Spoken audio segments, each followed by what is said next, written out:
Hemos estado revisando el libro de Génesis, viendo algunos videos, participando de algunas sesiones y algunas clases.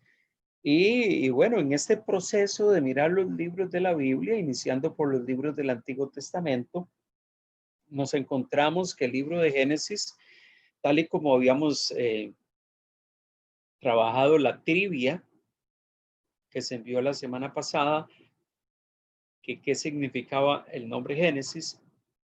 Los nombres de los libros en nuestras Biblias, casi todos ellos, con algunas excepciones, casi todos ellos vienen de las traducciones griegas que se han hecho al texto sagrado. O sea que en algún momento las traducciones del Antiguo Testamento, principalmente cuando hablamos del Antiguo Testamento, cuando se ha traducido el nombre de los libros, se ha usado en castellano las traducciones de los libros que se hicieron al idioma griego. Un ejemplo, el idioma hebreo, en que fue escrito mayormente el Antiguo Testamento, en algún momento se tradujo al idioma griego. Hay una versión muy antigua, de 2 siglos antes de Cristo, del nacimiento de Jesús, que es una traducción muy valiosa y muy usada en la traducción bíblica, que tradujo los nombres de los libros. Y esa traducción es la que por lo general se ha seguido utilizando a la hora de traducir las Biblias al inglés, al francés, al alemán, al español. Entonces, nosotros conservamos en nuestros encabezados normalmente expresiones mayormente que vienen de traducciones griegas. Hay algunos nombres de nuestras Biblias, en nuestras Biblias en castellano, que los nombres de los libros vienen de la traducción hebrea. Pero esos son, digámosle así, son, ¿cómo se llama? La excepción. Un ejemplo, Génesis. Génesis es un término hebreo que significa en el principio. Pero si usted lee el capítulo 1, versículo 1, esa es la primera frase o la primera expresión que aparece en el libro de Génesis, en el principio. La traducción en el hebreo para el libro es en el principio. Usted dirá, ¿y de dónde aparece el nombre Génesis? Bueno, porque cuando se tradujo la Biblia hebrea a otros idiomas, entre ellos el idioma griego, se le puso Génesis. O sea, porque el génesis de algo es el inicio de algo. Cuando hablamos de que este es el génesis de la historia o este es el génesis de tal relato, estamos diciendo, este es el relato inicial, es lo que se habló al principio. Entonces, nosotros en lugar de tener un encabezado que diga en el principio, lo que dice es Génesis.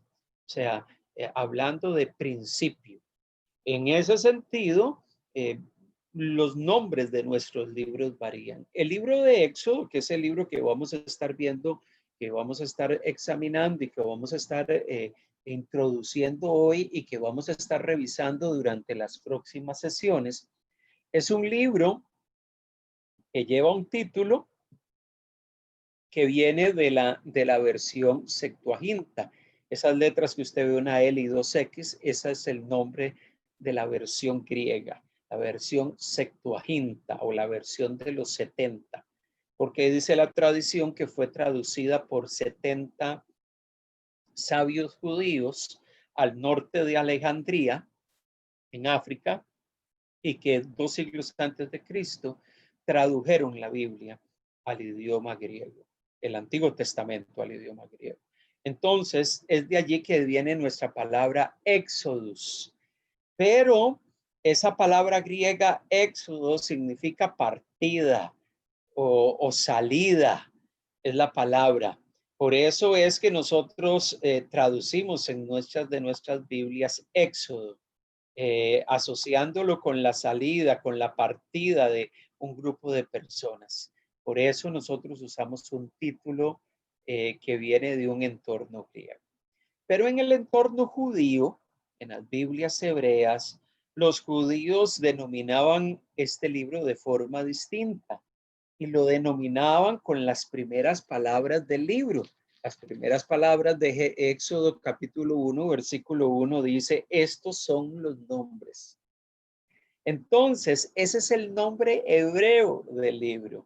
Estos son los nombres, que tiene que ver con las primeras frases del capítulo 1, verso 1.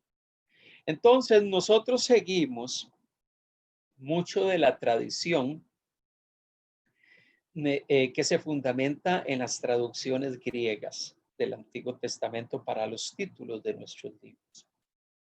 Y eso es algo importante que debemos de tener presente, porque al final, bueno, esa fue una pregunta que algunos me plantearon esta semana en función de los nombres de los libros del Antiguo Testamento. Bueno, y hago una breve introducción porque vamos a estar viendo algo de esto posteriormente.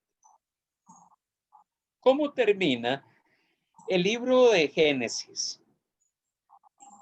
¿En qué circunstancias termina el libro de Génesis? Les hago la pregunta. Si hay alguien que quiera participar, siéntase en libertad de abrir su micrófono y poder expresarlo. ¿Qué relato, qué historia, en qué momento histórico termina el libro de Génesis en el capítulo 50? La muerte de José. Ok, se habla de la historia, de José. ¿En qué circunstancias? Ok, ya sabemos que se habla de la historia de José, pero ¿en qué circunstancias termina el libro? Sería de la muerte de José. Ok, se habla de la muerte de José. ¿Y qué se cuenta? Porque recordemos que el libro de Génesis viene hablando de la historia de los descendientes de Abraham, o sea, de los patriarcas de Israel. Y uno de los patriarcas de Israel fue Jacob. Jacob fue el padre de esos 12 hijos. ¿Ok? De esos 12 hijos, ¿dónde terminaron el relato de Génesis? ¿Dónde estaban esos 12 hijos en el último capítulo de Génesis? En Egipto. Estaban en Egipto. ¿Y por qué estaban en Egipto? Era el cumplimiento bueno, con los 12 hijos de Jacob, era el cumplimiento, y bueno, con la muerte de José era el dar espera a la promesa de lo que se iba a cumplir de este año, que iban a estar como, de los años que iban a pasar, que iban a estar como esclavos en el pueblo de Egipto. Ok, recordemos que en el libro de Génesis, en los capítulos 15 y 17, Dios les dice que ellos iban a estar en algún momento cautivos, que iban a estar esclavos en una tierra que no era suya por más de 400 años, y ciertamente eso ocurre mucho tiempo después, cuando Dios le habla a Abraham de que eso iba a suceder en el capítulo 15 y 17 de Génesis. A lo que sucede al final del libro de Génesis han pasado una cantidad enorme de años. Pero Israel, Jacob y su descendencia están en Egipto no porque fueron a hacer turismo a Egipto. Ellos estuvieron en Egipto por razón de que hubo una tremenda hambruna en su tierra, una sequía enorme, una situación bastante compleja. Y bueno, Jacob envía a algunos de sus hijos a comprar alimento para poder subsistir y sobrevivir. Y es allí donde tienen un encuentro con José, a quienes sus hermanos habían vendido, a quienes sus hermanos habían hecho todo lo que describe el libro de Génesis. Pero José termina el libro diciendo, bueno, Dios me ha traído acá porque Dios ha permitido que todo esto suceda de esta manera, que yo esté aquí, que ahora yo sea uno de los principales de Egipto, porque eso ha sido lo que Dios ha utilizado para poder preservarlos a ustedes. Y ciertamente José, cuando abiertamente se presenta ante sus hermanos como aquel a quien ellos habían vendido, y entregado a aquellos mercaderes que llegaron, lo llevaron hasta Egipto, José interpreta y entiende que el hecho de que él hubiese terminado en Egipto, Dios lo utilizó y lo transformó en bendición. ¿Por qué? Porque ahora él iba a recibir a su padre y a sus hijos en tierra de Egipto para que ellos pudiesen preservar la vida, porque en Egipto iban a tener agua, iban a tener comida, iban a tener provisión de todo lo que necesitaban. Claro, Jacob y sus hijos jamás se imaginaban que iban a tener que vivir 400 años. Aunque Dios le había hablado a Abraham, ellos jamás tenían en la mente probablemente de que este era el momento en que se iba a cumplir lo que Dios le había dicho a Abraham, de que íbamos a estar en una tierra que no era la nuestra como esclavos por 400 años. Probablemente ellos en ese momento histórico no percibían eso. Pero era el cumplimiento ciertamente de algo que Dios ya había anticipado. Dios entonces preserva a la descendencia de Abraham. Dios le dijo a Abraham, te daré una gran descendencia. Y Dios al preservarlos en Egipto estaba cumpliendo su promesa de que a través de ellos, de la descendencia de Abraham, Dios iba a cumplir sus propósitos. Ciertamente Israel permanece en esta tierra por más de 400 años. Hay que tener eso claro, porque hay un eslabón que une Génesis con Éxodo. El libro de Éxodo es un libro clave en el Pentateuco. El Pentateuco es el término que usamos para hablar de los 5 primeros libros de la Biblia. O sea, los 5 tomos. Esos 5 tomos fundamentales que se atribuyen a Moisés y que Dios llama a Moisés que los preserve su contenido y esos relatos en esos libros. Y ciertamente ahí están preservados. Ok, algunos detalles adicionales antes de mirar algunos aspectos importantes en el libro. Okay, entonces Éxodo es el segundo libro del Pentateuco o de lo que los judíos llaman la Torá, o sea, el tomo de la instrucción. Algunos le llaman los libros de Moisés. ¿Por qué? Porque se considera que él es el autor de los mismos, aunque algunos han cuestionado su autoría, pero esos libros también mencionan de que Dios motivó el corazón de Moisés muchas veces a poner por escrito lo que algunas cosas. Entonces, no tenemos por qué dudar de que Moisés es el autor y que Moisés ciertamente escribió estos libros. Moisés era un hombre preparado, Moisés era un hombre que había crecido en el palacio de Egipto, era un hombre que sabía leer y escribir, no era un analfabeta, no era un hombre, ¿cómo se llama? Sin preparación, era un hombre que conocía las ciencias propias del mundo egipcio. Y ese tema y argumento de algunos de que Moisés no sabía escribir porque en su época no había escritura, eso es una falsedad. En la época de Moisés existía escritura en Egipto, en Mesopotamia, y existen evidencias arqueológicas de que eso es así.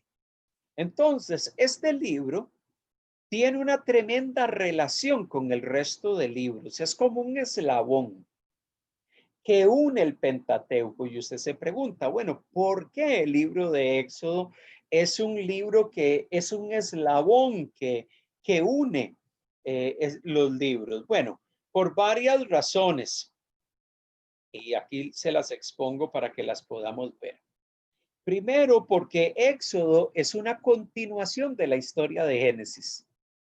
Hay una conexión histórica.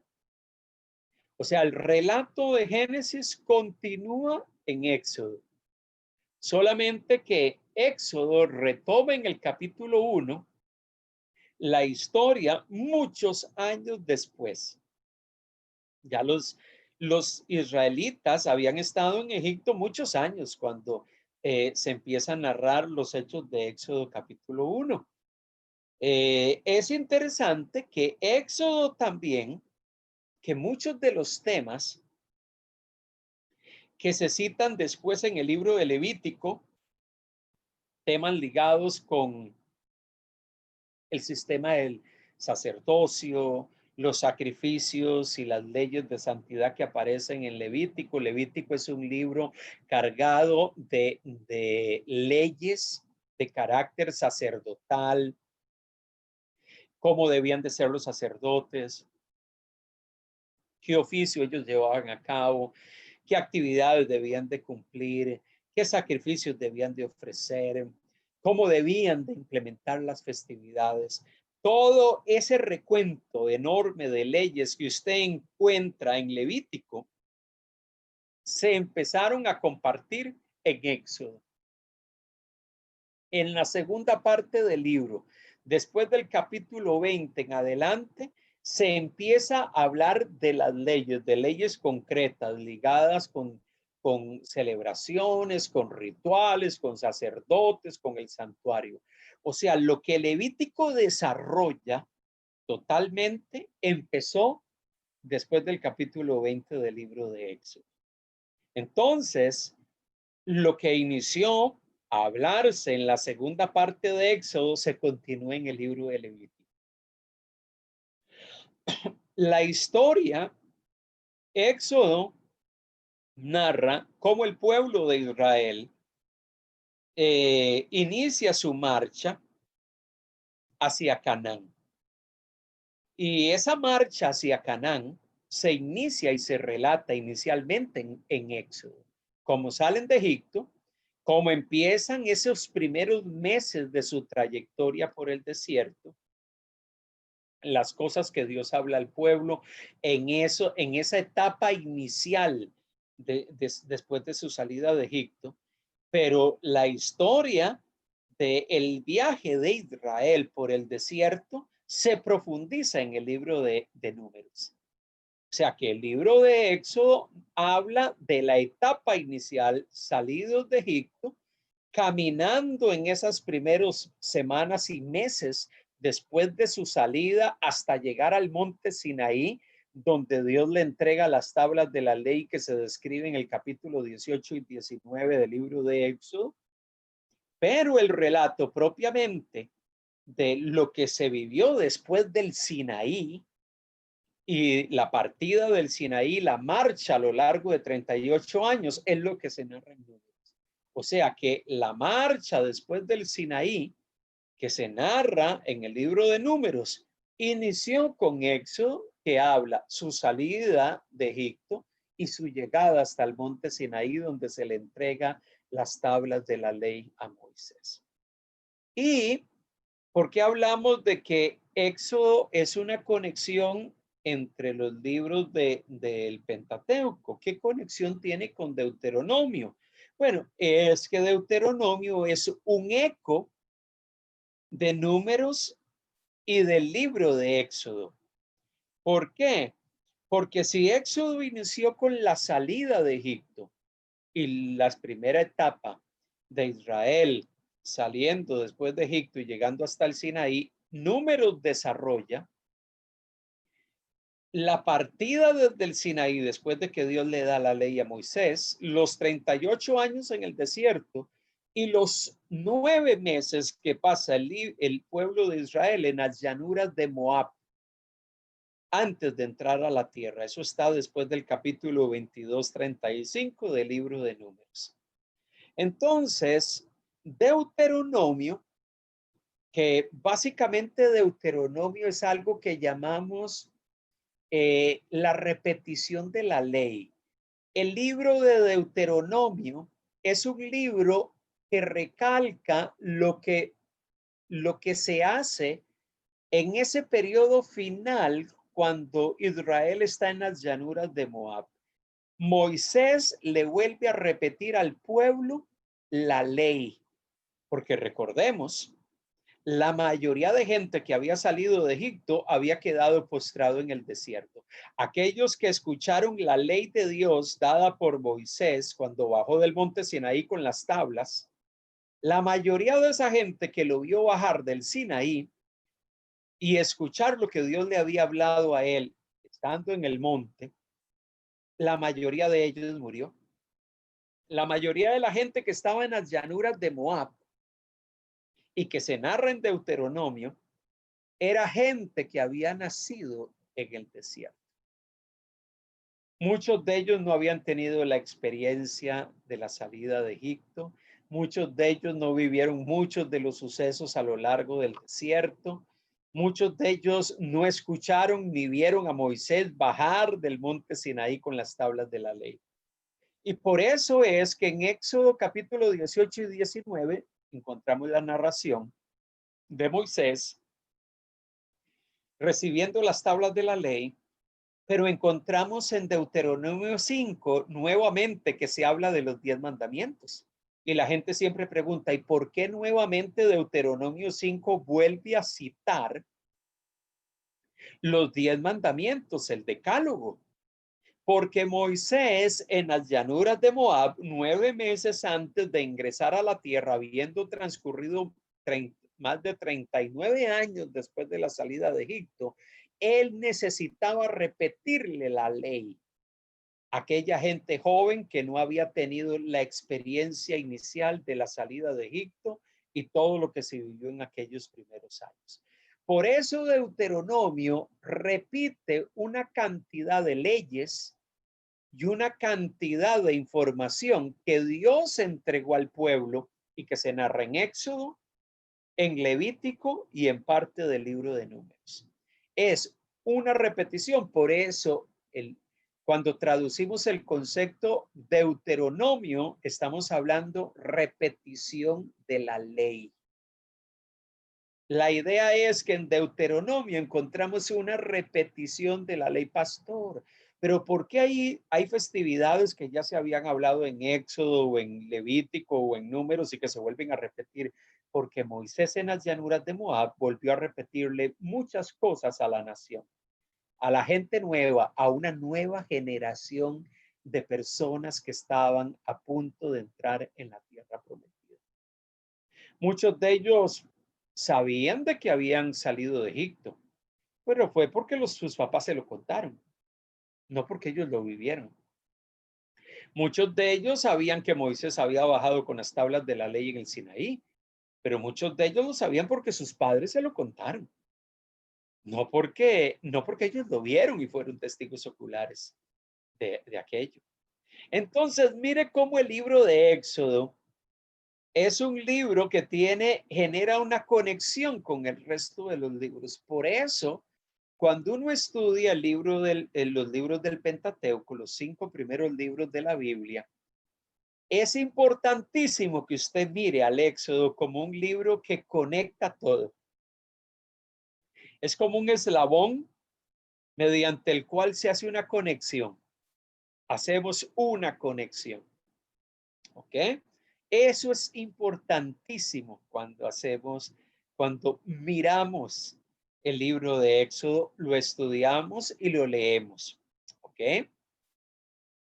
¿Cuál fue la fecha de este libro? Estoy haciendo algunos asuntos introductorios al libro. Bueno, aceptando pues que Moisés fue su autor, el libro se remonta aproximadamente al momento de la salida de Israel de Egipto.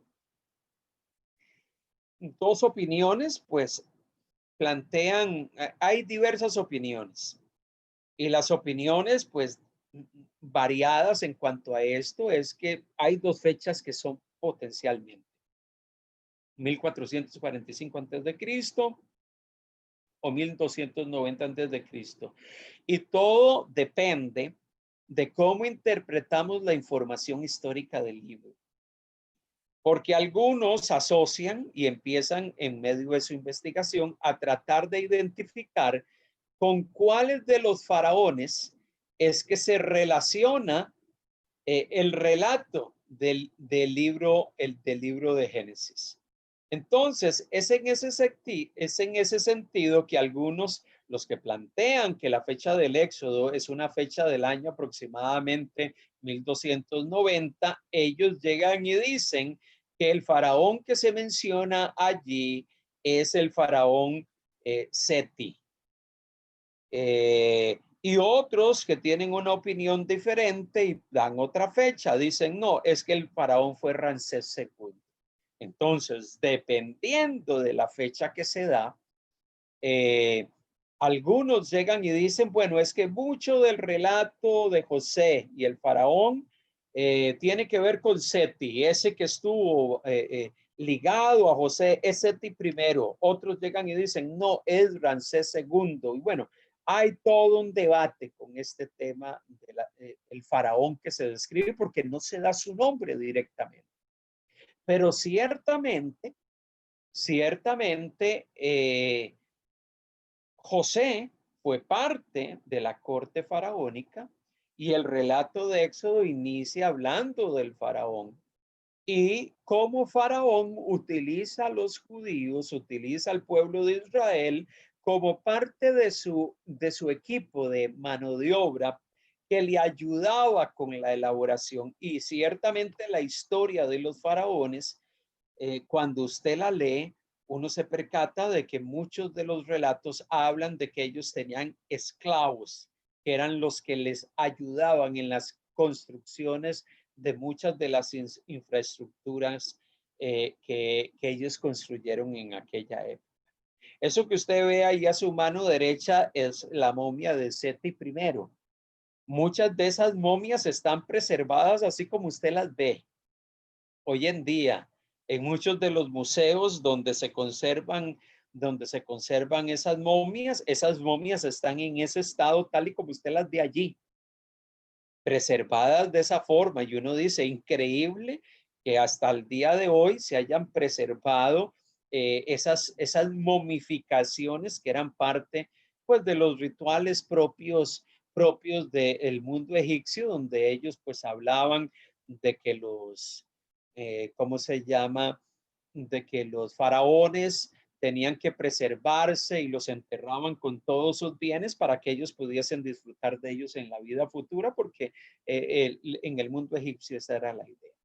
Aquellos que hablan de que la fecha no es 1290, sino 1445, ellos llegan y dicen que los faraones que se relatan al final de Génesis y al inicio de Éxodo, si es esa fecha, entonces serían Tutmosis IV y el faraón Amenofis II. Entonces, las opiniones son muy variadas, pero ciertamente Israel, en medio de su tiempo de esclavitud, en medio de ese tiempo donde Dios los preservó en esa tierra a la descendencia de Abraham, ellos estuvieron allí y mientras José vivió, probablemente ellos estuvieron bajo condiciones, digámosle así, bajo condiciones bastante aceptables, de vida bastante aceptable. Pero con el paso del tiempo, por ser extranjeros, los emperadores judíos probablemente, así como a muchos otros esclavos de otros pueblos, los tomaban como empleados o como esclavos para poder construir sus mega obras o mega estructuras. Entonces, ¿cuál es el propósito de este libro? Y esta introducción, pues con ella quiero pues que tengamos una panorámica general del libro. Vamos a estar viendo algunos detalles importantes del libro. El libro de Génesis básicamente relata cómo la familia escogida en el Génesis llegó a ser una nación. Recordemos, los que llegaron a Egipto con Jacob no era una nación, era una familia extendida. Eran 11 hijos con sus esposas y con sus hijos que probablemente llegaban a unas 75, 80 personas. Eso no era una nación. Era una tribu, era un clan que Dios preservó en Egipto. Y a lo largo de 400 años, estando en la esclavitud, ese clan se multiplica de una manera numerosa, de una manera increíble, hasta el punto en que el relato de Génesis plantea y comparte en el capítulo 1, y si tiene su Biblia allí a mano, vamos a procurar leerlo. Dice el capítulo 1, dice la palabra del Señor, de la siguiente manera. Alguien que me pueda ayudar a leer el capítulo 1 del libro de Génesis, por favor. Estos son los nombres de los hijos de Israel que entraron en Egipto con Jacob.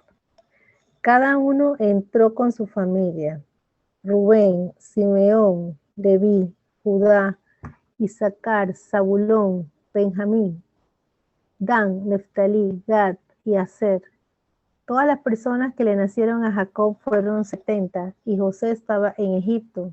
Y murió José y todos sus hermanos y toda aquella generación. Y los hijos de Israel fructificaron y se multiplicaron, y fueron aumentados y fortalecidos en extremo, y se llenó de ellos la tierra. Entre tanto, se levantó sobre Egipto un nuevo rey que no conocía a José, y dijo a su pueblo: He aquí el pueblo de los hijos de Israel es mayor y más fuerte que nosotros. Ahora pues seamos sabios para con él, para que no se multiplique, y acontezca que viniendo guerra, él también se una a nuestros enemigos y pelee contra nosotros y se vaya de la tierra. Entonces pusieron sobre ellos comisarios de tributos que los molestasen con sus cargas, y edificaron para Faraón las ciudades de almacenaje Pitón y Ramesés. Pero cuanto más los oprimían, tanto más se multiplicaban, y crecían de manera que los egipcios temían a los hijos de Israel. Y los egipcios hicieron servir a los hijos de Israel con dureza, y amargaron su vida con dura servidumbre, en hacer barro y ladrillo, y en toda labor del campo, y en todo servicio, al cual los obligaban con rigor. Y habló el rey de Egipto a las parteras de las hebreas, una de las cuales se llamaba Cifra y otra Fua, y les dijo: Cuando estáis en las hebreas en sus paros y veáis el sexo, si es hijo, matadlo, y si es hija, entonces viva. Pero las parteras temieron a Dios y no hicieron como les mandó el rey de Egipto, sino que preservaron la vida a los niños. Y el rey de Egipto hizo llamar a las parteras y les dijo: ¿Por qué habéis hecho esto con que habéis preservado la vida a los niños? Y las parteras respondieron a Faraón: porque las mujeres hebreas no son como las egipcias, pues son robustas y dan a luz antes que la partera venga a ellas. Y Dios hizo bien a las parteras, y el pueblo se multiplicó y se fortaleció en gran manera.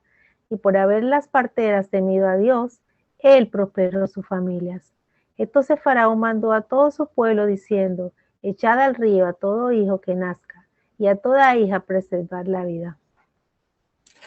Mire, ese relato lo que nos presenta y lo que nos plantea es una nación, un clan que con el paso de los años se convirtió en una nación enorme, y el relato de Génesis 1 nos dice: ese pueblo se multiplicó hasta tal punto que los egipcios tuvieron inquietud. La inquietud de ellos, ¿cuál era?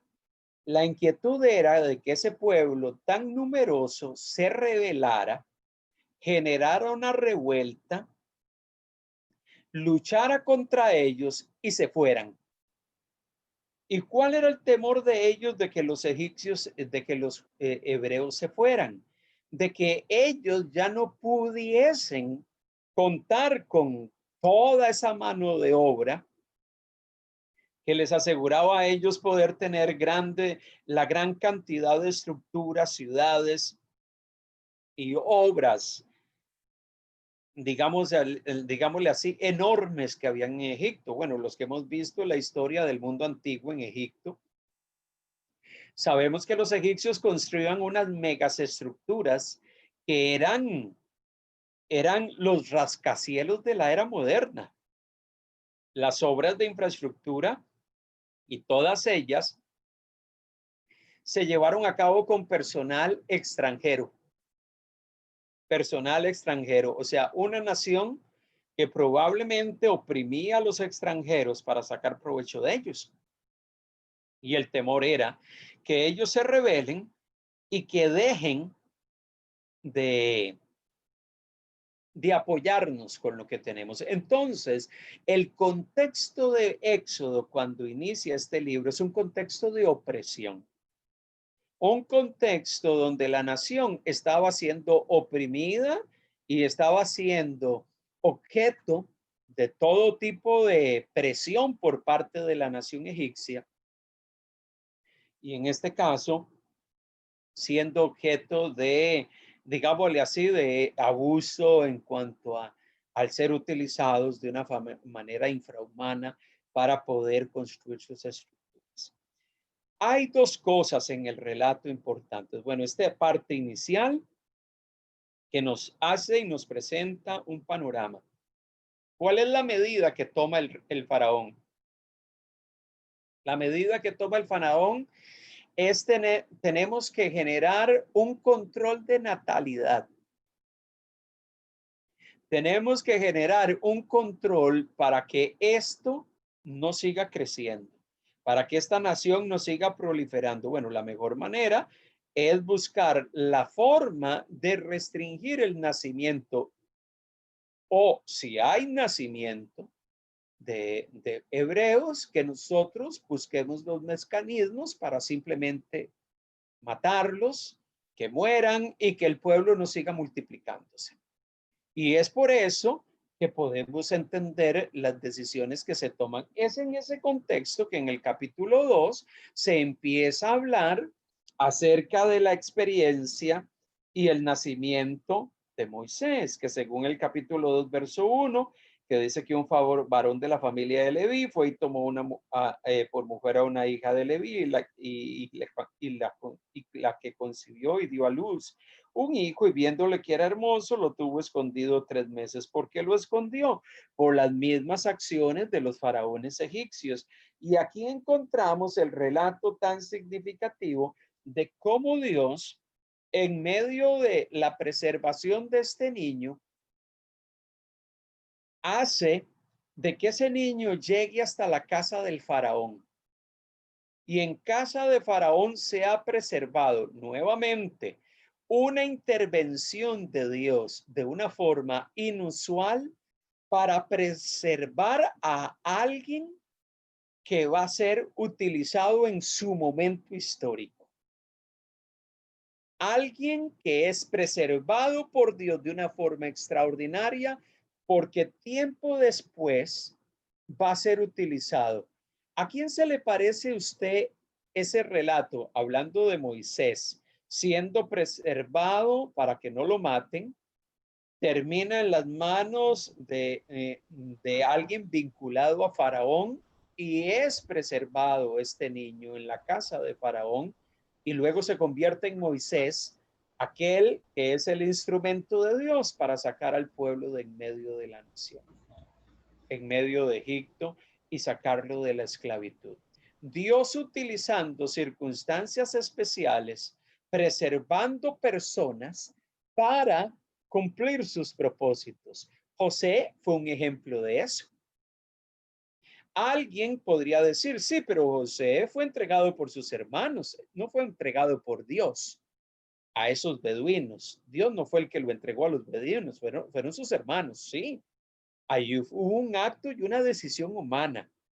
Pero Dios tomó esa decisión humana y al final utilizó todas esas circunstancias incorrectas, sí. Acciones indebidas, sí, pero las tomó para utilizarlas al final para que redundasen en bendición y en preservación de un clan, Jacob y su familia. Qué interesante. Encontramos a Dios mediante actos extraordinarios en Génesis y en Éxodo, interviniendo en medio de circunstancias complejas para cumplir sus propósitos. Interviene y se manifiesta un hombre en Ur de los Caldeos, en medio de una nación pagana. Habla y se revela a una familia, los descendientes de Taré, y les habla a ellos y les dice, yo a través de ustedes voy a darles una gran descendencia, levantaré una gran nación y un gran pueblo. Dios haciendo cosas extraordinarias para preservar a los suyos y para cumplir sus propósitos. El tema, amados hermanos, es que la Biblia está llena de esas intervenciones divinas. Porque el Dios que la Biblia describe es el Dios que actúa en medio de la historia para cumplir sus propósitos, que interviene en medio de circunstancias particulares para cumplir con sus planes a su manera. Puede ser que usted y yo no entendamos esos planes de Dios y que no entendamos las circunstancias, pero Dios actúa en medio de ellas y dice, yo voy a hacer las cosas como yo deseo hacerlas, como yo quiero hacerlas. ¿Ok? Eventos trascendentales en la historia de Israel. Bueno, Éxodo narra dos aspectos importantes. La liberación de Egipto, que es algo que vamos a estar viendo más adelante en medio del estudio bíblico, porque la liberación de Egipto, de los hebreos, el Éxodo y la liberación, es una figura que constantemente se cita en la Biblia.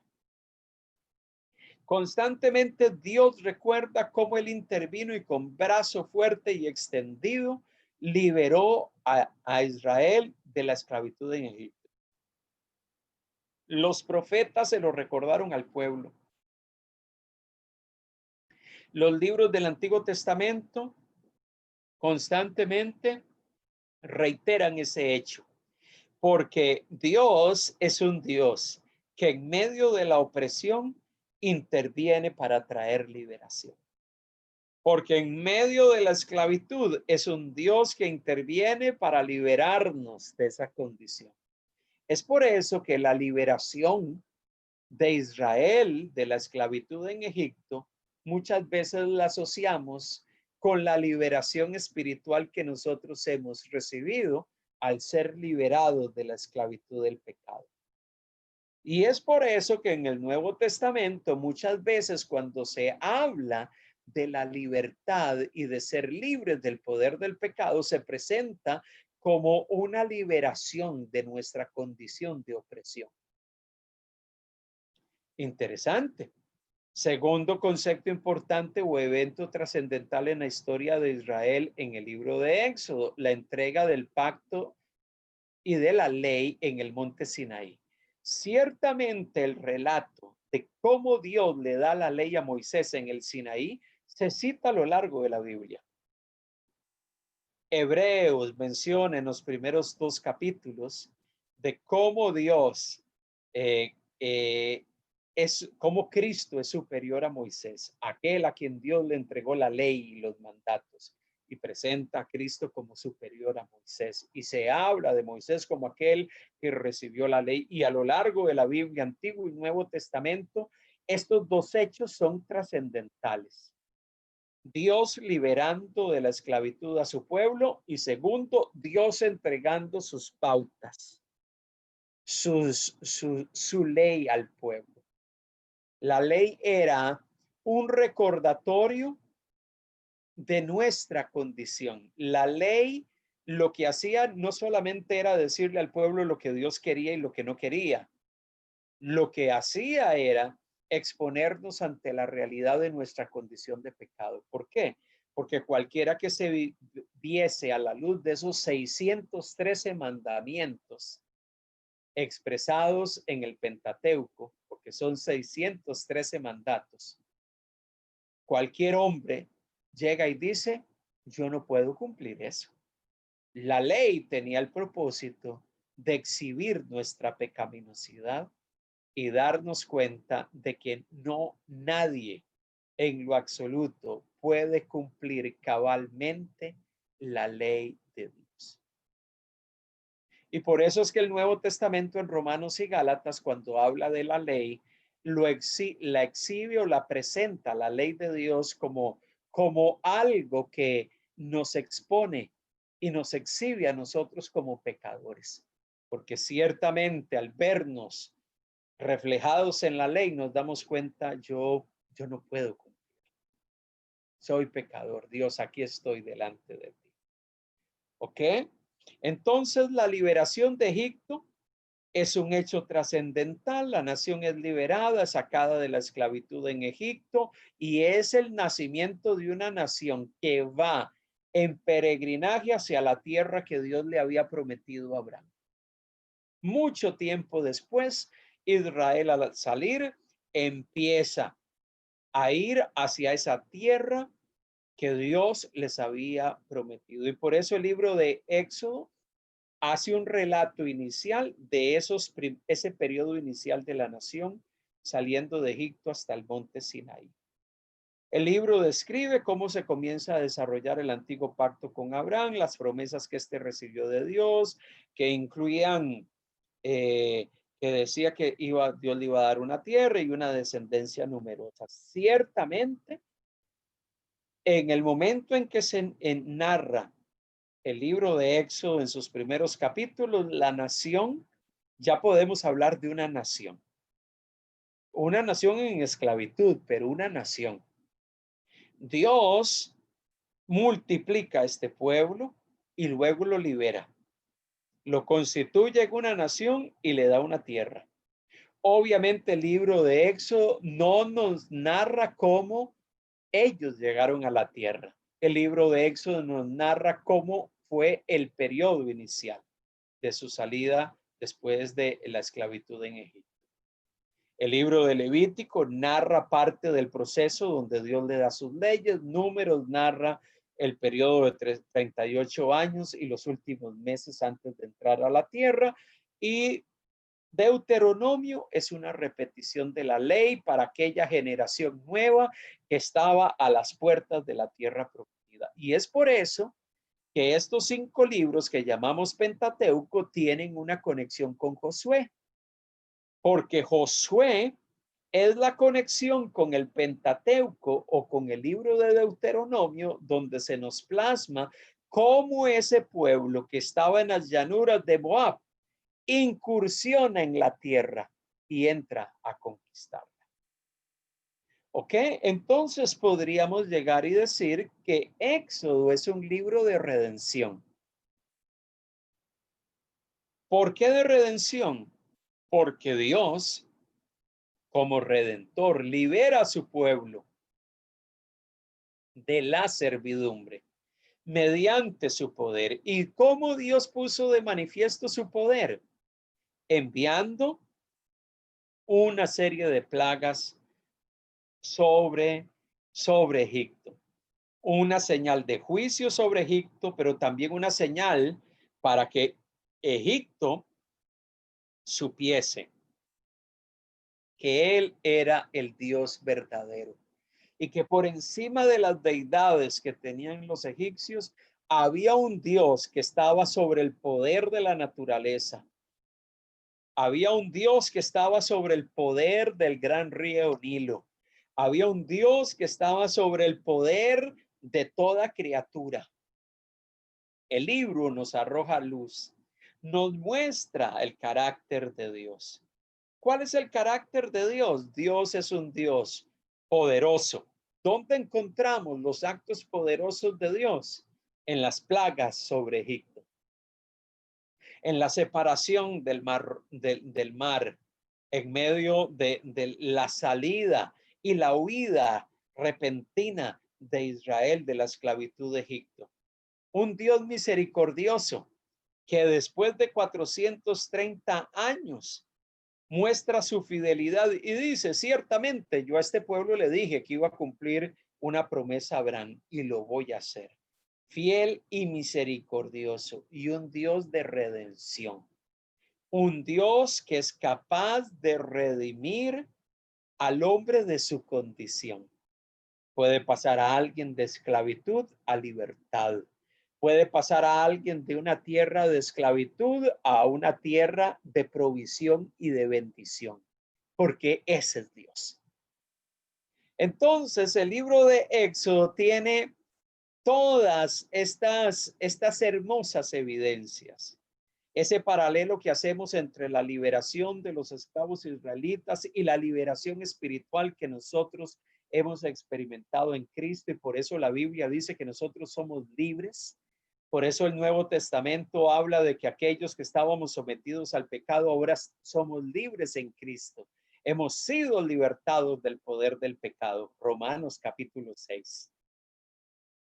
Hemos sido, y lo vamos a estar viendo más adelante, hemos sido liberados del poder del pecado.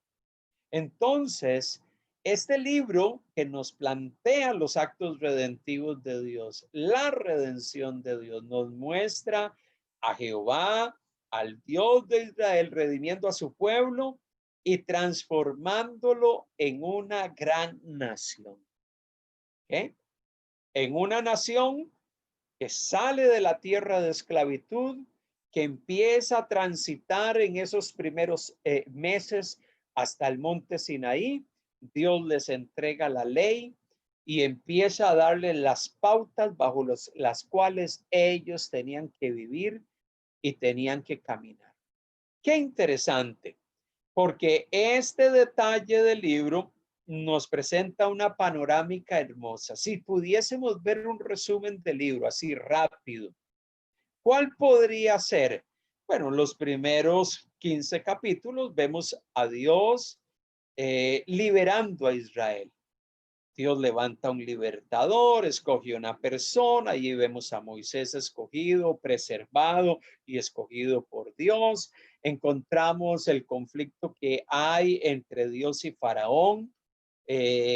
Cuando Dios le habla a Faraón y le dice lo que él quiere hacer, y Faraón se levanta en oposición contra Dios. Y del capítulo 12 al 15, en esa primera sección, Israel saliendo de Egipto mediante la intervención poderosa del Señor a través de su juicio sobre Egipto. La segunda parte va del capítulo 15 al 18, donde se nos narra ese proceso desde Egipto hasta el monte Sinaí. ¿Ok? Se mencionan una serie de pruebas que pasa el pueblo de Israel en esa primera etapa de su viaje, y a Jetro, que visita a Jetro, el suegro de Moisés, que le visita y le da ciertos consejos sobre cómo administrar y guiar al pueblo en medio de esa gran nación. Y Moisés decía, ¿cómo yo voy a guiar a esta nación? Y Jetro le dice, bueno, tienes que hacer esto para que puedas administrar y guiar a este pueblo. Dios le da la ley a Moisés, lo vemos descrito en el capítulo 19 hasta el 24, y en el capítulo 31 en adelante encontramos detalles de cómo Israel viola ese pacto y Dios vuelve a renovar su pacto con el pueblo, cómo Dios llama a Israel a establecer un tabernáculo donde él iba a poner su presencia y donde ellos tenían que venir a adorar. Entonces, el libro de Éxodo tiene una secuencia de este tipo. Vemos a Dios liberando, vemos a Dios en los primeros meses del viaje después de la salida de Egipto, y encontramos a Dios dando la ley, estableciendo un lugar de adoración donde los judíos tenían que venir y traer sus ofrendas y sacrificios para poder entrar en conexión con Dios, y cómo el pueblo viola ese pacto, el pacto con Dios, y Dios en varias ocasiones renueva ese pacto, reiterando que a pesar de las debilidades, las luchas, las inconsistencias de ese pueblo, Dios era un Dios fiel que iba a cumplir sus propósitos. Esa es la esencia del libro. Esta es la esencia de este capítulo, de este libro, de estos 40 capítulos. Éxodo entonces es un eslabón hermoso que nos permite tener claro que hay una conexión entre este hermoso libro y los restantes 4 libros del Pentateuco. ¿Cuál es el desafío que nosotros tenemos en medio de esta hermosa historia? Bueno, darnos cuenta en los primeros capítulos, como hemos visto, que Dios ciertamente con este pueblo numeroso tenía un plan. Tenía un plan. Dios tenía un propósito con ellos, y Dios nos dice cómo Él cumple ese plan. ¿Cómo cumple Él ese plan? escogiendo a Moisés, preservándolo, porque primeramente él tuvo que preservar la vida de este hombre desde su nacimiento, preservándolo porque en su momento histórico Dios iba a cumplir su plan con él. Y mire qué interesante esto. Si usted ve la secuencia histórica de la vida de Moisés, usted se va a dar cuenta que Moisés pasa por 3 etapas básicas. Sus primeros 40 años, que sus primeros 40 años los pasa en Egipto. En cierto momento él no sabía que él era hijo de hebreos. Y llega un momento donde sale a relucir la verdad de que era hijo de hebreos y se percata y llega a entender que ciertamente él era hijo de esclavos. Y todo lo que se desata posteriormente con la historia. Muchas veces vemos las historias en las películas que pasan en la televisión. Y bueno, muchas veces las películas pues añaden e incorporan algunos elementos en los guiones que no necesariamente están en el texto bíblico. A mí me ha costado ver una película que presente una faceta clara. Estos primeros 40 años de la vida de Moisés, probablemente él veía a los hebreos y los veía simplemente como los esclavos. Probablemente en gran parte de su vida él ni siquiera sabía ni se percató de que él era parte de esa nación que era esclava. Hasta que llegó un momento donde él ciertamente se pone de manifiesto de que era hijo de esclavos. Y Dios lo tiene 40 años. Después de ciertas circunstancias que se dan, Dios lo saca de Egipto, él tiene que huir de Egipto, y Dios lo preserva en la tierra de Madián. 40 años más. En medio de ganado, en medio de ovejas, convirtiéndose en un pastor. Probablemente sus primeros 40 años, él era un hombre en una posición social alta, con todos los placeres y con todas los recursos que un hombre pudiese tener en el mundo antiguo. Y sus segundos 40 años los pasa en medio de las más grandes limitaciones. Cuidando ovejas, trabajando para poder obtener beneficios en medio del clan de su suegro. Y es después de 40 años en Madián que Dios se manifiesta a él, que Dios le habla a él y que en esa última etapa de su vida, él se convierte en el instrumento de Dios para sacar a Israel de Egipto. Alguien podría pensar, pero ¿cómo? Dios escoge a un hombre para cumplir sus propósitos y lo utiliza en la tercera etapa de su vida. No lo utilizó en los primeros 40 años. En los segundos 40 años, tampoco. En la última parte de su vida, Dios le hace un llamamiento, se le manifiesta, se muestra a él directamente y le dice, esto es lo que yo quiero que tú hagas. Cuando nos damos cuenta de eso, nos percatamos que cuando Dios quiere cumplir sus propósitos, Dios lo va a cumplir con quien sea y a la edad que sea. No es en nuestro tiempo. Muchas veces nosotros pensamos que Dios siempre que está pensando en cumplir con sus planes y designios va a escoger a cierto tipo de personas dentro de cierto rango de edad, en cierta condición y bajo ciertas circunstancias. El Dios que describe la Biblia es un Dios que escoge en su tiempo y a quien él desea. Escogió a Jeremías y en el capítulo 1 de Jeremías escoge a un hombre relativamente joven. Él mismo, el profeta, llega y dice, Señor, me dices que yo voy a hacer esto, pero mira, yo soy un niño. Dios, cuando decide cumplir sus propósitos, lo hace en el momento, con quien él quiere y de la forma en que él quiere hacerlo. Eso no se lo define usted ni se lo defino yo. Él lo hace a su manera. Por eso usted y yo tenemos que estar atentos a los tiempos, a los momentos de Dios.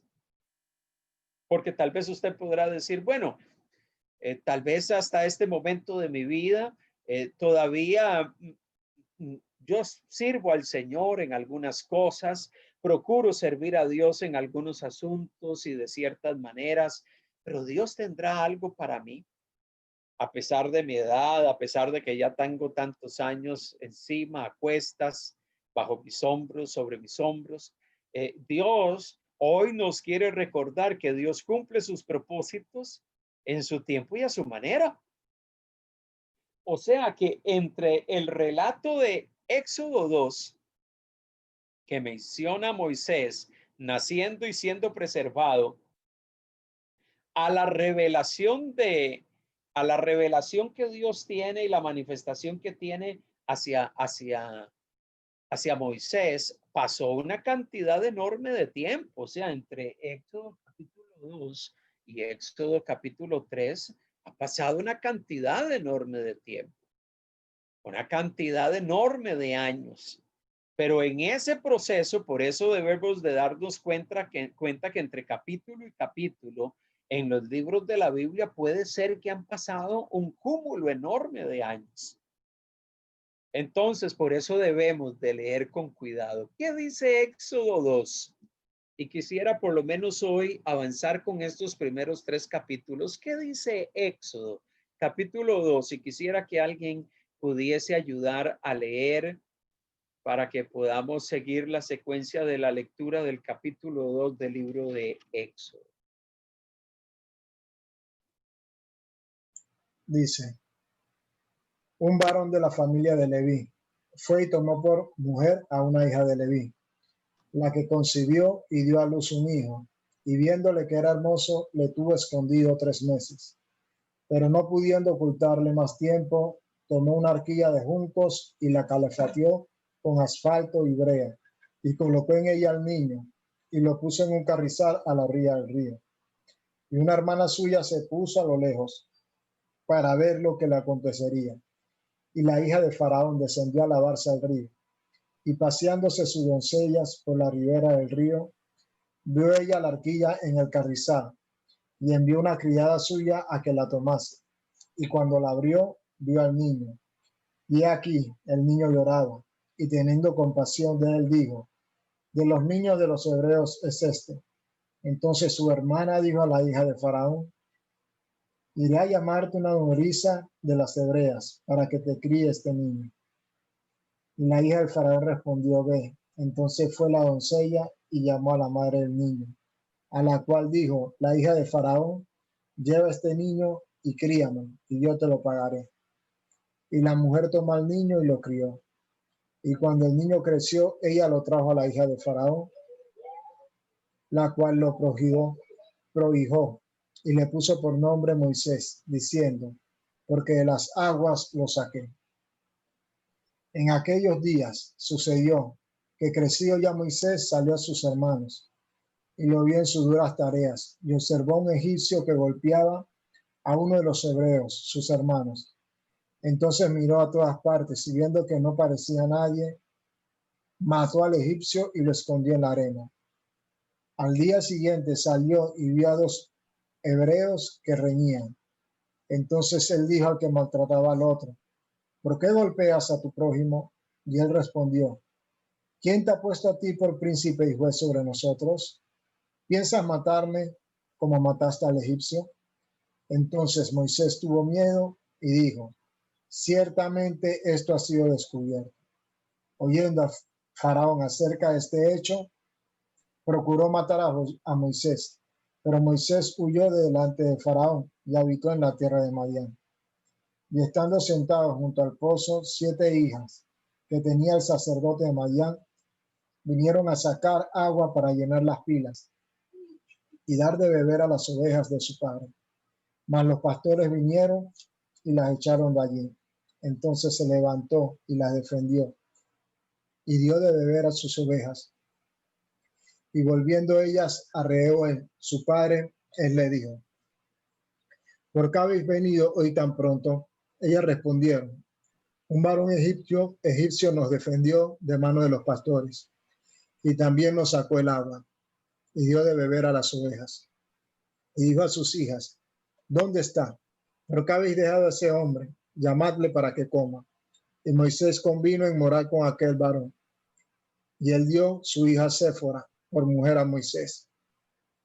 Y ella le dio a luz un hijo, y él le puso por nombre Gerson, porque dijo, forastero soy en tierra ajena. Aconteció que después de muchos días murió el rey de Egipto, y los hijos de Israel gemían a causa de la servidumbre, y clamaron. Y subió a Dios el clamor de ellos con motivo de su servidumbre. Y oyó Dios el gemido de ellos, y se acordó de su pacto con Abraham, Isaac y Jacob. Y miró Dios a los hijos de Israel, y los reconoció Dios. Dios se acordó de que tenía un pacto con los patriarcas y dijo, ciertamente vamos a escuchar el clamor y las angustias de este pueblo.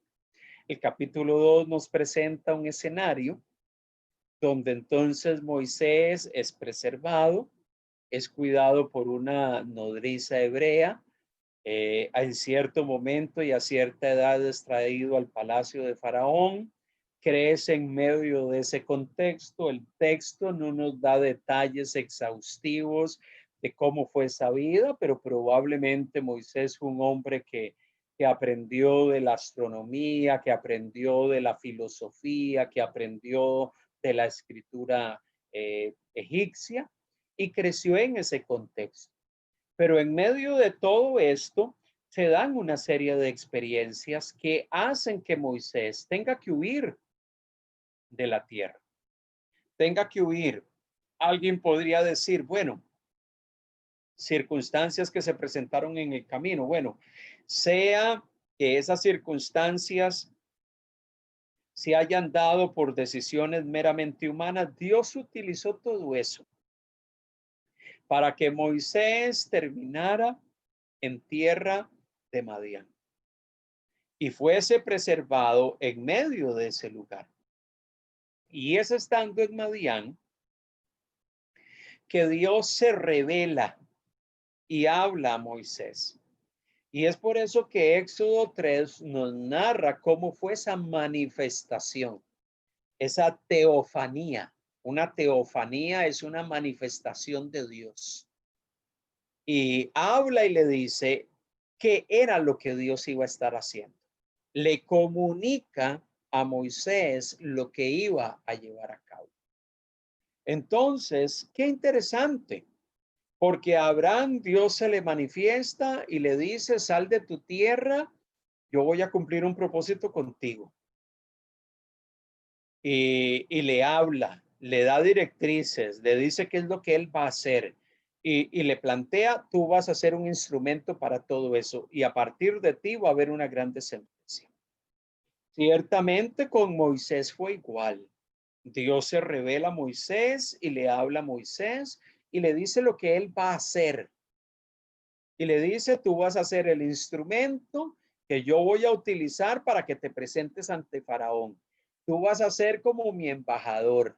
Tú vas a ir a hablarle a Faraón y tú vas a encargarte de comunicarle lo que yo voy a llevar a cabo. Entonces, mire qué interesante. Uno de los temas que vimos en el libro de Génesis que es predominante es que Dios elige y escoge individuos. Vemos a Dios eligiendo y escogiendo. Y nuevamente reitero, la elección de Dios no es un asunto de que Él elige a aquellos que a nosotros nos parece que son los mejores individuos o que tienen unas características más apropiadas. Bueno, Dios elige a quien Él desea, aun cuando a algunos nos pareciese de que no era la persona más indicada. Por eso es que a lo largo de la Biblia usted encuentra a Dios que en muchos momentos Él escoge individuos que usted cuando usted examina, usted evalúa el trasfondo de esos hombres, usted dice, bueno, este hombre sí tiene las características de un hombre escogido por Dios para cumplir con cierto plan y designio divino. Pero también encontramos en muchos momentos a Dios escogiendo individuos y utilizando personas para cumplir sus propósitos, que no son personas que necesariamente algunas de ellas eran temerosas de Dios. Capítulo 43 al 45 de Isaías, Dios habla de Ciro como su escogido. Y dice que Dios escogió a Ciro y utilizó a Ciro como instrumento para poder cumplir con sus propósitos. Ciro era un rey pagano. ¿Por qué Dios utiliza a alguien bajo esas circunstancias como instrumento? Porque, bueno, Dios es Dios. Dios es Dios. Y por eso, para nosotros los seres humanos, muchas veces, y los que conocemos del Señor, en ocasiones nos preguntamos, ¿y por qué Dios actuó y operó y hizo ciertas cosas a través de ciertas personas? Pero esa persona no es temerosa de Dios. Es que Dios es capaz de mover el corazón de alguien. Cuando se habla de Ciro, rey de Persia, se dice que Dios movió el corazón de Ciro. ¿Para qué? Para que él firmara un edicto y permitiese a los judíos que estaban en el exilio babilónico poder regresar a su tierra. Dios movió el corazón de Ciro. Dios utiliza sus juicios sobre Egipto. ¿Para qué? Para hacer ver, y lo vamos a ver más adelante, para poder hacer ver que Él es Dios. Y tocar y conmover e impactar de una manera profunda a Faraón. Y que él dijese, está bien, salgan y váyanse. Aunque después él cambió de opinión. Pero Dios utiliza a quien Él quiere. Él escoge inclusive a quien Él quiere. Él pasa por encima de los parámetros humanos. En el libro de Génesis lo vimos plasmado constantemente. ¿De qué manera? Dios, dentro de esa línea escogida que Él eligió para cumplir sus planes y designios, la razón social, la razón humana decía que los que debían de ser escogidos eran los primogénitos, el primogénito de Jacob. ¿Qué? El primogénito de Isaac, el primogénito de Abraham. ¿Quién era el primogénito de Abraham? Ismael. Pero vemos que Dios dijo, no, él no va a ser aquel mediante el cual yo voy a cumplir mi promesa. Dios no escogió el primogénito de Isaac, Esaú. Dios escogió al menor. Y Dios lo escogió y de esa manera Él mostró que aunque en el plano humano nosotros decimos, no, es que humanamente y dentro del contexto social del mundo antiguo, los que reciben la bendición de Dios y del Padre es el primogénito. Dios dice, no, yo voy a elegir para cumplir mis planes, no al primogénito, sino al menor. Cuando hablamos de Jacob y de sus hijos, ¿a quién Dios escoge para cumplir sus propósitos y preservar a ese clan y a esa tribu? A uno de los menores de sus hijos. Bueno, porque José no era el menor era Benjamín. Pero escoge a uno de los menores, no escoge al primogénito de sus 12 hijos. Entonces, cuando yo veo eso en la Biblia, nos damos cuenta que las acciones y la forma en que Dios actúa, la forma en que Dios habla, la forma en que Dios comunica, la manera en que Dios opera, no necesariamente se ajusta a nuestros modelos. No necesariamente se ajusta a la forma en que nosotros los seres humanos somos dados a decir, no, Dios solo se puede actuar de esta forma. Dios solamente va a moverse, a actuar o a manifestarse de X o Y de forma. ¿Y quiénes somos nosotros para encasillar a Dios y decirle a Dios de que Dios solamente va a hacer las cosas de X o de Y manera? Dios opera como Él quiere. Por eso cuando usted y yo oramos a Dios, es tan importante que nosotros siempre tengamos presente que debemos de procurar orar conforme a su voluntad. Dios, esto es lo que yo quiero.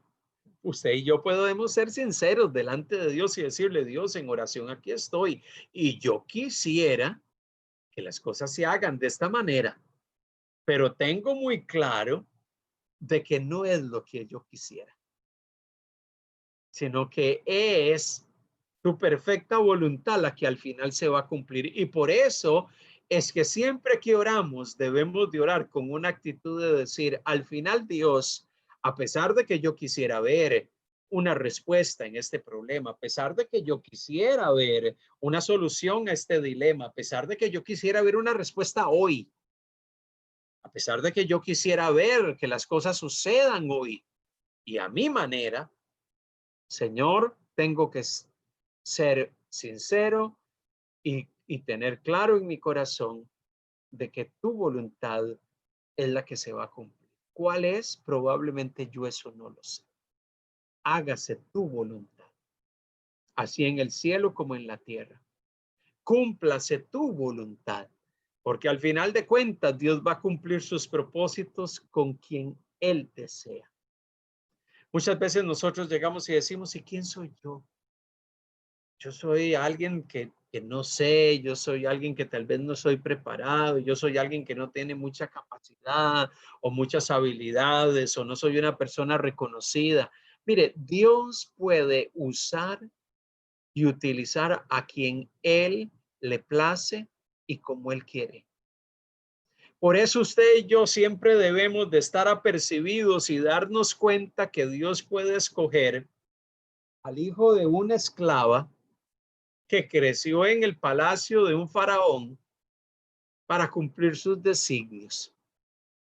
Dios pudo haberse buscado a una persona con otro currículum, pero buscó a Moisés y sus planes los cumplió a través de él. ¿Tenía Moisés limitaciones? Probablemente tenía muchas. Tal vez era un hombre preparado y capaz en muchos ámbitos, pero tenía sus limitaciones.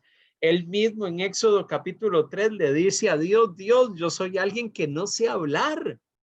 ¿Cómo tú me llamas para ir delante de Faraón para comunicarle este mensaje si yo tengo un problema que me es difícil comunicarme?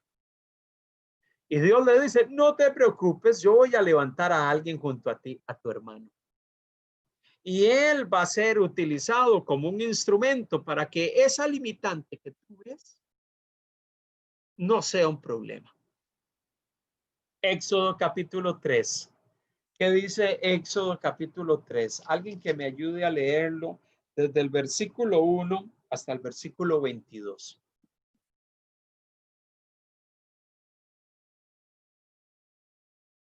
Alguien que me ayude a leerlo. Gracias. Éxodo 3 del 1 al 22. Apacentando Moisés las ovejas de Yetro, su suegro, sacerdote de Madián, llevó las ovejas a través del desierto y luego hasta Horeb, monte de Dios. Y se le apareció el ángel de Jehová en una llama de fuego en medio de una zarza. Y él miró y vio que la zarza ardía en fuego y la zarza no se consumía. Entonces Moisés dijo, iré yo ahora y veré esta grande visión, porque a causa de la zarza no se quema. Viendo Jehová que él iba a ver, lo llamó Dios de en medio de la zarza y le dijo, Moisés, Moisés. Y él respondió, heme aquí. Y dijo, no te acerques que tu calzado de tus pies, porque en lugar en que tú estás, tierra santa es. Y dijo, yo soy el Dios de tu padre, Dios de Abraham, Dios de Isaac y Dios de Jacob. Entonces Moisés cubrió su rostro porque tuvo miedo de mirar a Dios. Dijo luego Jehová, bien he visto la aflicción de mi pueblo que está en Egipto, y he oído su clamor a causa de sus detractores, pues he conocido sus angustias. y he conocido y he descendido para liberarlo de la mano de los egipcios y sacarlo de aquella tierra a una tierra buena y ancha, a tierra que fluye leche y miel, a los lugares del cananeo, de Eteo, del amorreo, del fareseo, del ebeo y del jabuseo. El clamor, pues, de los hijos de Israel ha venido delante de mí. También he visto la opresión con lo que los egipcios lo oprimen. Ven, por tanto, ahora y te enviaré a Faraón para que saques a Egipto a mi pueblo, a los hijos de Israel. Entonces Moisés respondió a Dios: ¿quién soy yo para que vaya a Faraón y saque a Egipto de los hijos de Israel? Y él respondió: ve, porque yo estaré contigo, y esto te será para señal de que yo te he enviado cuando hayas sacado de Egipto al pueblo. Serviréis a Dios sobre este monte. Dijo Moisés a Dios: he aquí que yo a los hijos de Israel y les digo: el Dios de vuestros padres me ha enviado a vosotros. Si ellos me preguntan: ¿cuál es su nombre?, ¿qué les responderé? Y respondió Dios a Moisés: yo soy el que soy. Y dijo así: dirás a los hijos de Israel: yo soy, me envió a vosotros.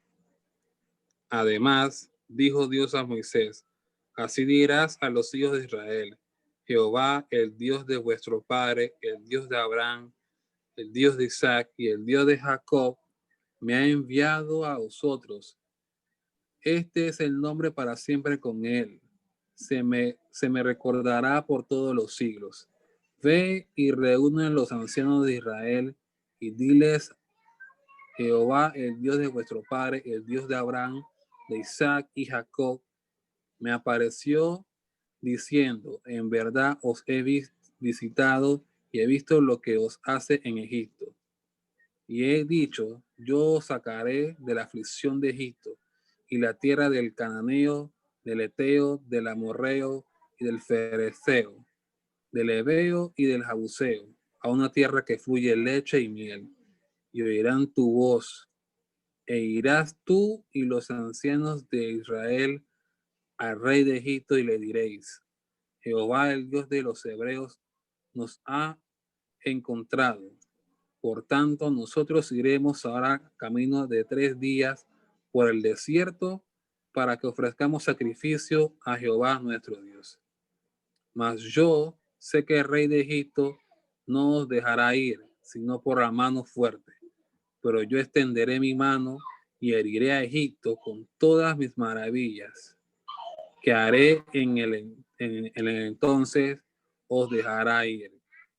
Y yo daré a este pueblo gracia en los ojos de los egipcios, para que cuando salgáis no vayáis con las manos vacías, sino que pedirá cada mujer a su vecina y a su huésped alhajas de plata, alhajas de oro y vestidos, los cuales pondré sobre vuestros hijos y vuestras hijas y despojaré a Egipto.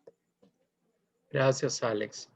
Qué interesante, porque en este pasaje vemos como Dios entonces habla a Moisés, le encomienda una tarea, él pone sus planteamientos y sus objeciones y Dios le dice: bueno, yo ciertamente voy a estar contigo. La preocupación de él era: bueno, si los israelitas me preguntan, si los hebreos me preguntan quién eres, y Dios le dice: tú vas a decirles: yo soy el que soy.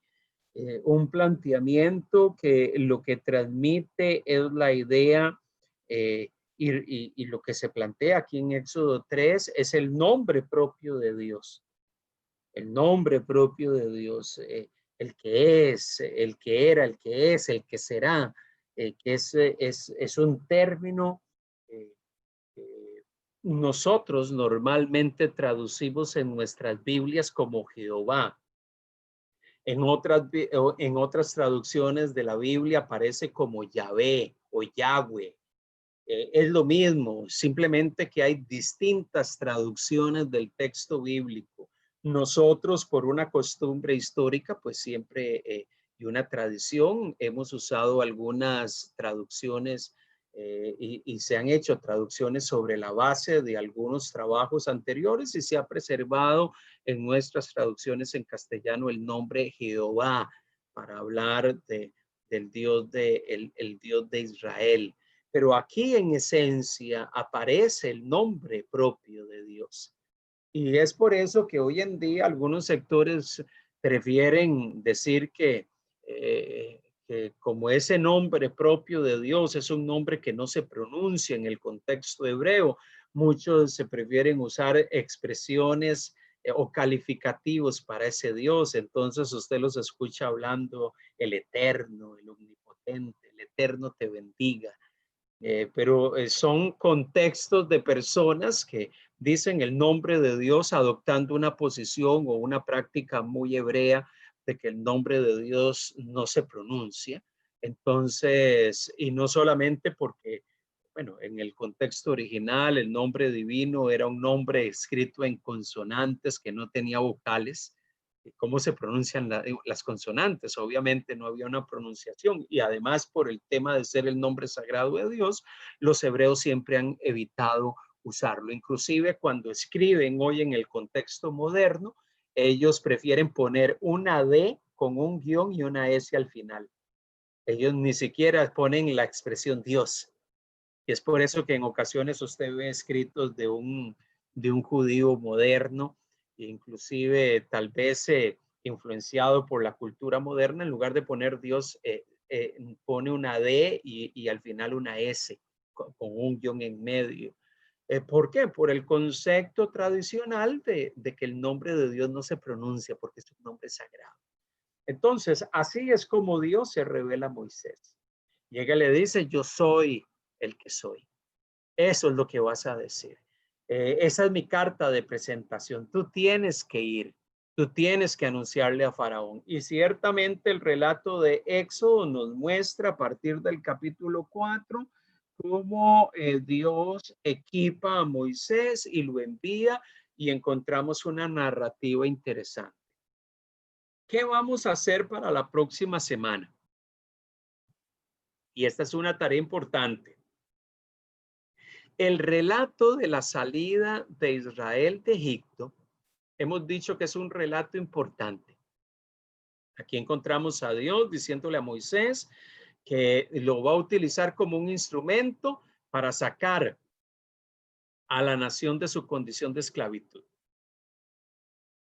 Pero nosotros encontramos al resto de escritores del Antiguo Testamento recordando este hecho.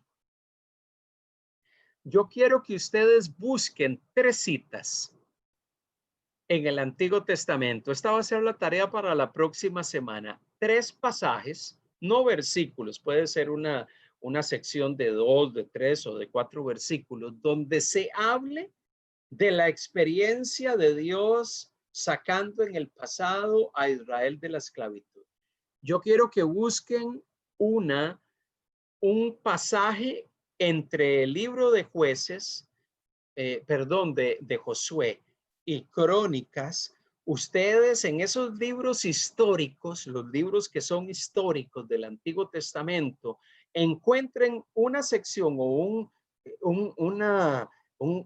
un versículo o varios versículos que hablen de la experiencia de Israel, que ese autor cite el hecho de Dios en el pasado sacó a nuestros padres de Egipto, de la esclavitud en Egipto, con brazo fuerte y mano extendida, pero que esa cita se encuentre en los libros históricos. Yo quiero que usted busque otra cita en los libros de sabiduría o poéticos, Proverbios, Eclesiastés, Salmos, Job. En los libros de poesía o en los libros poéticos usted encuentre otra cita y que usted busque la tercera cita que habla acerca de lo que Dios hizo con Israel sacándolo de Egipto, usted la encuentre en los libros de los profetas, en cualquiera. Recuerde, hay 16 profetas. Entonces usted va a buscar 3 versículos o 3 grupos de versículos Uno en los libros históricos, otro en los libros poéticos o de sabiduría y otro en los libros proféticos del Antiguo Testamento, todos ellos, 3 citas, donde usted me dice, bueno, estos autores citaron el acontecimiento de la salida de Israel de la esclavitud y lo mencionan como un hecho histórico cierto y lo mencionan como un hecho histórico importante. Nos vamos a dar cuenta cuando estemos leyendo esas citas que los profetas constantemente le recordaban al pueblo lo que Dios había hecho con Israel. Que los libros de sabiduría y poéticos del Antiguo Testamento constantemente tenían presente la intervención de Dios para liberar a Israel de la esclavitud. En los libros históricos del Antiguo Testamento, desde Josué hasta Crónicas, también tiene cantidad de citas de ese acontecimiento. La pregunta es, ¿por qué ese acontecimiento es tan trascendental y los autores del Antiguo Testamento lo citan constantemente? Porque esa experiencia nos pone de manifiesto el carácter de nuestro Dios. Dios es un Dios que libera de la opresión, que saca a individuos de su esclavitud y los libera y les da una tierra de bendición. Ese modelo de Dios liberando de la esclavitud y la de la opresión y dando y otorgando libertad o dando una tierra es un concepto clave que encontramos a lo largo de la Biblia y que nos pone de manifiesto mucho del carácter de Dios. Dios es un Dios que trae libertad, que mira al oprimido e interviene en medio de las circunstancias de opresión, en medio de la condición de los hombres y cambia su condición, transforma su dolor en gozo, su desesperanza en esperanza, su condición de pecado en libertad espiritual, su condición de esclavitud física en liberación. Ese es el carácter de nuestro Dios. Y no solamente lo encontramos en Éxodo, sino que lo encontramos a lo largo del Antiguo Testamento. Por eso el Dios al cual nosotros servimos es ese tipo de Dios. Es un Dios que trae liberación, que opera trayendo liberación, que actúa para libertar al hombre. Inclusive en el Nuevo Testamento, lo vamos a estar viendo más adelante en algunos de los tiempos de estudio, la Biblia en el Nuevo Testamento presenta a Dios liberando al hombre o queriendo liberar al hombre de su condición de pecado. ¿A través de qué? De su plan. ¿Cuál es su plan? A través de la obra de Cristo en la cruz. Sigue siendo un Dios que quiere traer libertad. Por eso es que la Biblia en el Nuevo Testamento dice que el propósito de Dios es que los hombres puedan venir al arrepentimiento. Porque el corazón de Dios es sacar al hombre de su esclavitud. Abro un espacio final. Si hay algún comentario, alguna pregunta, algún planteamiento que surge en medio de lo que hemos hablado hoy, ya sea algo que le ha llamado la atención o tal vez algún concepto que quisiera usted ampliar o que quisiera comentar.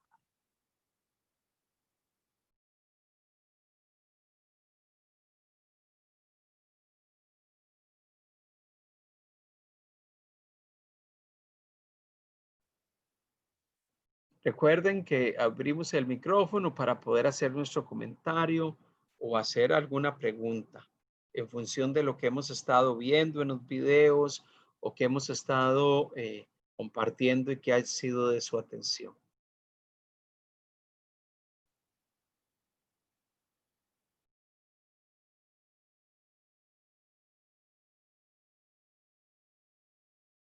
Ok.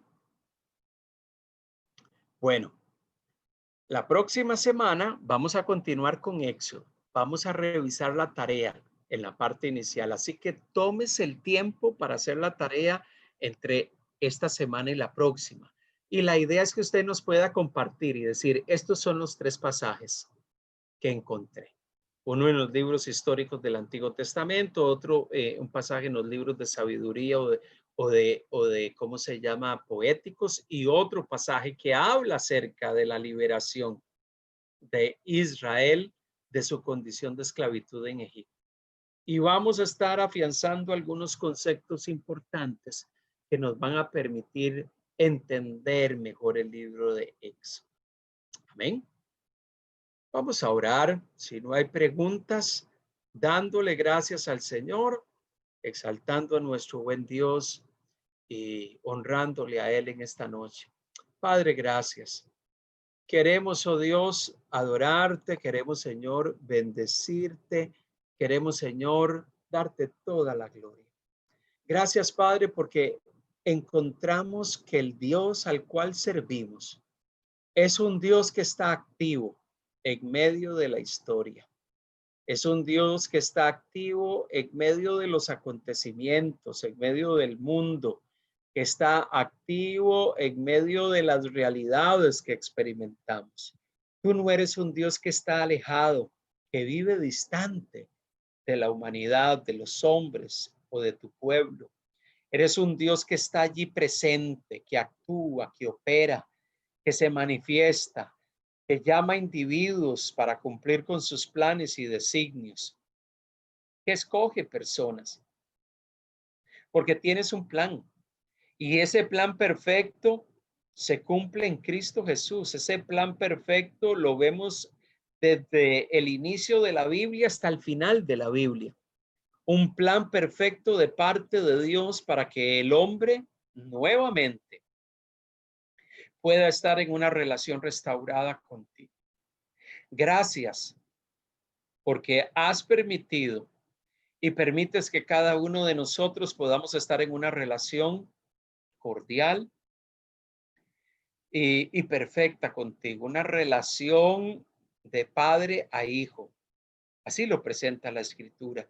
Hoy podemos decir, somos tu pueblo, podemos estar en comunión contigo, podemos tener acceso a ti, presentarnos delante de ti y venir con profunda gratitud y agradecimiento, Señor.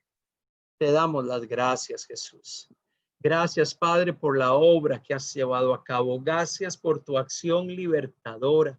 Gracias porque nos has liberado del poder del pecado, de la esclavitud que teníamos. Éramos esclavos del pecado, mas ahora hemos sido hechos libres en Cristo Jesús. Gracias, Señor.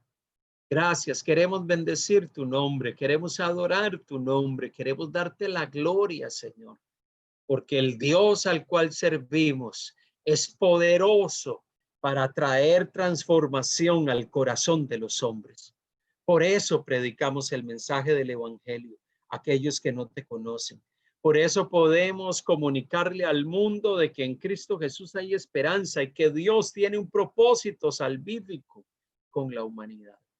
Gracias, Señor, por poder experimentar ese plan y experimentar tu poder en nuestras vidas. Te damos, Señor, la gloria, la honra, el honor y la alabanza. Y te agradecemos por el tiempo de hoy.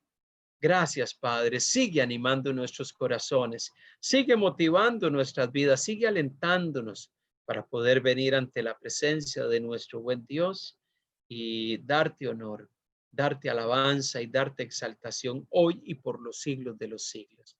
Gracias, Padre. Gracias, mi Dios, por lo que sigues haciendo en nosotros. Gracias por esta semana, por mis hermanos. Extiende sobre ellos tu mano. Sigue trabajando en sus vidas, sigue renovando sus fuerzas, sigue trayendo aliento a sus corazones. Te damos honor, te damos toda la gloria y el imperio a ti, Señor. En el nombre de Jesucristo, el Señor. Amén. Y Amén. amén. Amados hermanos, Dios me los bendiga ricamente. Si el Señor lo permite, este domingo estamos conectados para nuestro programa en línea virtual. Les animamos y que el Señor nos permita tener un buen descanso en el día de hoy y un resto de semana fructífero para la gloria y honra de nuestro buen Dios. Bendiciones, mis hermanos. Saludos para todos, que pasen muy bien.